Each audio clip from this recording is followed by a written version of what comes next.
씨앗에 비유해 보겠습니다. 60조 원짜리 씨앗을 평택 땅에 심으면 뭐가 올라오는가?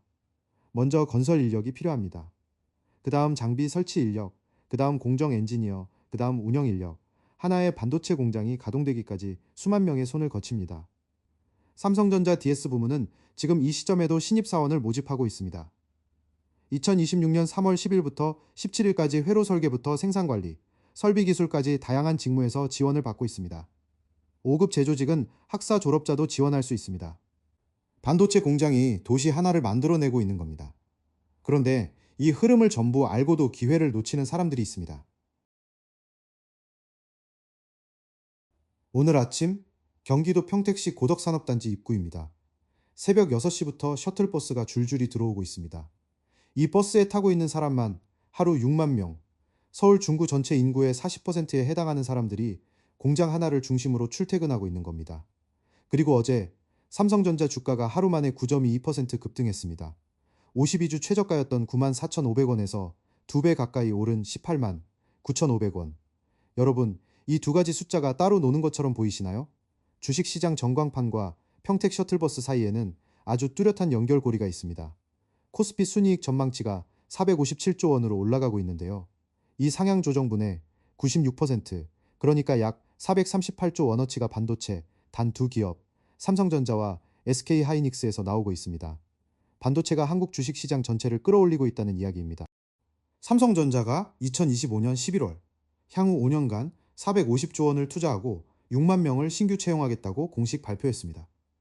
연 환산으로 1만 2천 명입니다. SK그룹 전체 채용 인원 8,500명의 1.4배를 삼성 혼자 뽑겠다는 규모입니다. 여러분, 이게 정말 실현 가능한 숫자인지 궁금하실 겁니다. 그래서 오늘은 세 가지 원리를 하나씩 짚어보겠습니다. 첫째, 삼성의 실적이 왜 이렇게 폭발하고 있는가? 둘째, 그 돈이 어디로 흘러가고 있는가? 셋째, 그 흐름 위에 우리가 어떻게 올라탈 수 있는가? 이 세 가지 원리를 다 이해하면 코스피 전광판 위 숫자가 여러분의 월급 통장과 어떻게 연결되는지 보이기 시작합니다. 반도체 공장은 로봇이 다 한다고 알려져 있습니다.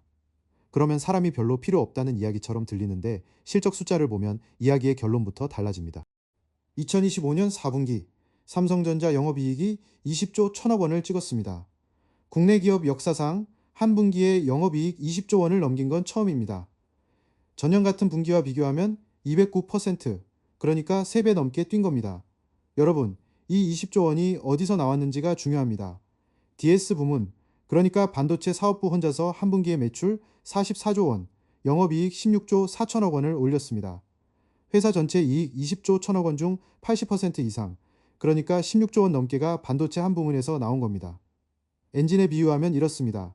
자동차에 엔진이 여러 개 달려 있는데 반도체라는 엔진 하나가 나머지 전부를 합친 것보다 4배 이상 강한 힘을 내고 있는 상황입니다. 고대역 폭메모리, 범용 디램, 서버용 DDR5, 기업용 SSD까지 고부가 가치 제품이 전부 팔리고 있습니다. 2026년 전망은 더 놀랍습니다. 증권사 애널리스트 리포트를 종합하면 올해 삼성전자 영업이익을 148조 원에서 최대 172조 원까지 내다보고 있습니다. 작년 43조 6천억 원의 3배에서 4배 수준입니다. 이 정도 실적이면 기업은 어떤 결정을 내리게 될까요? 그게 두 번째 원리입니다. 서울 강남의 한 카페에서 이공계 취업 준비생 민준 씨가 뉴스를 보고 있습니다. 삼성 450조 투자, 6만 명 채용. 민준 씨는 고개를 끄덕이며 생각합니다. 삼성이 돈을 벌었으니까 좋은 거 아니냐고. 그리고 다시 토익 문제집을 펴니다. 대부분 여기서 멈춥니다. 기업 실적이 좋아졌다는 뉴스를 보고 좋은 일이네 하고 넘어가는 거죠. 하지만 이 돈이 구체적으로 어디에 묻히는지를 봐야 합니다. 450조 원 중 핵심은 평택 5공장, P5입니다. 이 공장 하나에만 60조 원이 들어갑니다. 여러분, 60조 원이 어느 정도 규모인지 감이 안 오실 텐데요. 가로 650m, 세로 195m, 3층짜리 건물입니다. 기존 사공장보다 연면적이 1.5배 넓습니다. 2028년 가동을 목표로 이미 땅을 파고 있습니다. 씨앗에 비유해 보겠습니다. 60조 원짜리 씨앗을 평택 땅에 심으면 뭐가 올라오는가? 먼저 건설 인력이 필요합니다. 그 다음 장비 설치 인력, 그 다음 공정 엔지니어, 그 다음 운영 인력, 하나의 반도체 공장이 가동되기까지 수만 명의 손을 거칩니다. 실제로 평택 캠퍼스에는 지금 임직원 1만여 명이 근무하고 있고 협력사와 건설사 직원까지 합치면 약 6만 명이 매일 출퇴근하고 있습니다. 삼성전자 공시를 보면 2024년 한 해에만 임직원이 4,676명 늘었는데 이 중 95%인 4,450명이 DS 부문, 즉 반도체 인력이었습니다. P5가 완공되고 P6까지 들어서면 삼성전자는 평택 캠퍼스만으로 고용 유발 130만 명, 생산 유발 550조 원 효과를 기대하고 있습니다. 씨앗 하나가 숲 전체를 만드는 겁니다. 그런데 여기서 한 가지 질문이 남습니다. 이 일자리가 정말 나한테까지 올까요? 인천의 한 대학교 도서관입니다. 반도체공학과 4학년 수진 씨가 노트북으로 삼성전자 채용 공고를 분석하고 있습니다. 회로 설계, 반도체 공정 설계, 반도체 공정 기술, 소프트웨어 개발. 직무 분류를 하나하나 정리하고 자기 전공과 맞는 포지션을 좁혀가고 있습니다. 여러분, 여기서 밀물이라는 비유를 써보겠습니다. 반도체 호황은 바닷가의 밀물과 같습니다. 밀물이 들어오면 해변에 있는 모든 배가 떠오릅니다. 큰 배만 뜨는 게 아닙니다. 작은 배도 같이 떠오릅니다. 2026년 3월 현재 전자와 반도체 업종에서 신입사원을 채용하기로 확정한 기업 비율이 84.4%입니다. 비즈니스 포스트 보도에 따르면 전년 대비 23.8%포인트나 올라간 수치입니다. 삼성만 뽑는 게 아니라 업계 전체가 사람을 구하고 있다는 뜻입니다. SK그룹도 올해 채용을 계획보다 500명 늘려서 8,500명으로 확정했습니다. SK하이닉스는 기존 경력직 중심 채용에서 신입까지 포함하는 전방위 수시 채용 체계로 전환했습니다. 용인 반도체 클러스터, 청주 PNT 엘곰 생산 라인 가동을 앞두고 인력 확충에 나선 겁니다. 삼성전자 DS 부문은 지금 이 시점에도 신입사원을 모집하고 있습니다. 2026년 3월 10일부터 17일까지 회로 설계부터 생산관리, 설비기술까지 다양한 직무에서 지원을 받고 있습니다. 5급 제조직은 학사 졸업자도 지원할 수 있습니다. 여기서 중간 정리를 한번 하고 가겠습니다. 첫째, 삼성전자 반도체 실적이 역대 최고를 찍고 있고 올해 영업이익 전망이 148조 원에서 172조 원입니다. 둘째, 그 돈이 평택 피부를 포함해 450조 원 규모 투자로 흘러가고 있습니다. 셋째, 투자가 고용으로 바뀌면서 업계 전체 채용률이 84%를 넘었습니다. 여러분, 이제 더 날카로운 이야기를 해드릴게요. 과거에도 이런 일이 있었는데 그때 무슨 일이 벌어졌는지 보겠습니다. 2024년 초 같은 평택 캠퍼스의 모습은 지금과 전혀 달랐습니다. 매거진 환경 보도에 따르면 반도체 불황으로 삼성이 P-바이스 공사를 중단하면서 하루 6만 명이 일하던 현장에서 건설 인력과 일용직이 급격히 빠져나갔습니다. 평택시 일대의 식당, 숙박업소, 편의점 매출이 눈에 띄게 줄었습니다. 반도체 경기는 서울 주식시장이 아니라 평택 현장 인부들이 먼저 안다는 말이 나올 정도였습니다. 실제로 현장 분위기가 반전된 건 피보 재개 소식이 나온 2025년 하반기부터입니다. 여러분, 이게 왜 중요하냐면요. 반도체 호황과 불황이 고용시장에 미치는 충격이 즉각적이라는 뜻이기 때문입니다. 그럼 지금 호황이 계속될 수 있느냐? 2026년 2월 삼성전자가 HBM4 6세대 고대역폭 메모리를 세계 최초로 양산 출하하는 데 성공했습니다. 엔비디아 공급 계약 기대감에 주가가 또 한 번 뛰었습니다. HBM4 양산 성공이 의미하는 건 단순히 기술력 과시가 아닙니다. 대규모 추가 설비 투자가 뒤따른다는 뜻이고 추가 설비에는 추가 인력이 필요하다는 뜻입니다. P-다이스프가 완공되면 삼성전자의 월 웨이퍼 생산 능력이 현재 대비 50% 이상 늘어나는데 그만큼 사람도 더 필요해집니다. 평택시 발표에 따르면 대한민국 전체가 인구 감소로 신음하는 동안 평택시 인구는 10년 만에 15만 명이 늘어 65만 명을 넘었습니다. 29년 연속 인구 증가입니다. 전국 평균을 초과하는 혼인율과 출산율까지 기록하고 있습니다. 반도체 공장이 도시 하나를 만들어내고 있는 겁니다. 그런데 이 흐름을 전부 알고도 기회를 놓치는 사람들이 있습니다. 여기까지 들으시면 이렇게 정리되실 겁니다.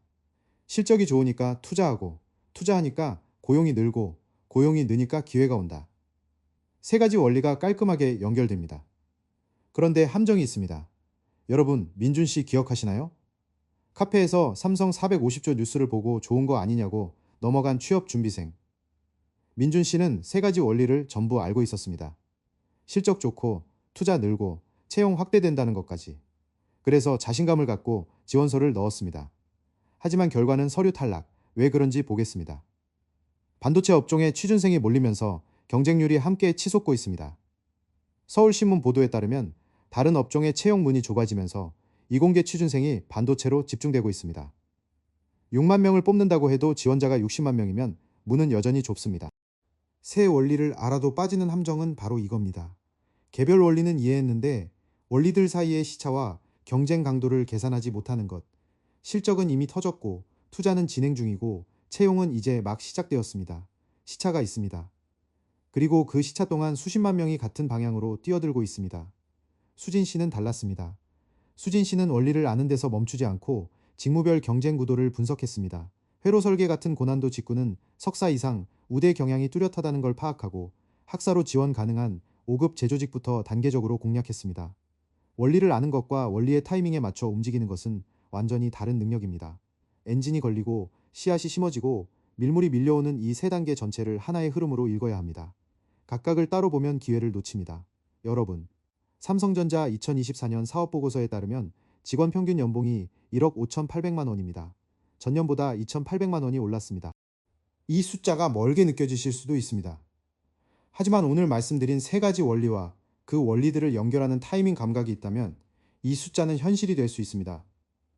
오늘부터 체크하실 5가지입니다. 첫째, 삼성전자 DS 부문 채용 공고를 매주 확인하세요. 삼성 공식 채용 홈페이지에서 직무별 모집 시기가 수시로 올라오고 있습니다. 지금도 3월 17일까지 신입 공고가 열려 있습니다. 둘째, 직무를 3단계로 나눠서 보세요. 설계직은 석사 이상이 유리하고 공정기술과 설비기술은 학사도 가능하며 생산관리는 진입장벽이 가장 낮습니다. 자기 학력과 전공에 맞는 진입점부터 공략하세요. 셋째, 삼성만 보지 마세요. 반도체 업종 전체 채용 확정 기업 비율이 84%입니다. SK하이닉스, 장비사, 소재사, 협력사까지 시야를 넓히면 기회는 몇 배로 늘어납니다. 넷째, 평택과 용인의 부동산과 지역 경제 동향을 살피세요. 반도체 투자 지역은 일자리만 생기는 게 아니라 도시 전체가 성장합니다. 평택시 인구가 10년 만에 15만 명 늘었다는 사실이 이를 증명합니다. 다섯째, 분기 실적 발표 일정을 달력에 표시해두세요. 삼성전자 실적 발표일 전후로 채용 확대, 투자 계획 변경, 신규 사업 발표가 집중됩니다. 실적이 엔진이고 투자가 씨앗이고 채용이 밀물이라면 그 타이밍을 읽는 사람이 가장 먼저 올라탈 수 있습니다. 여러분의 다음 기회는 뉴스 속 숫자가 아니라 그 숫자가 현실로 바뀌는 시차 안에 있습니다.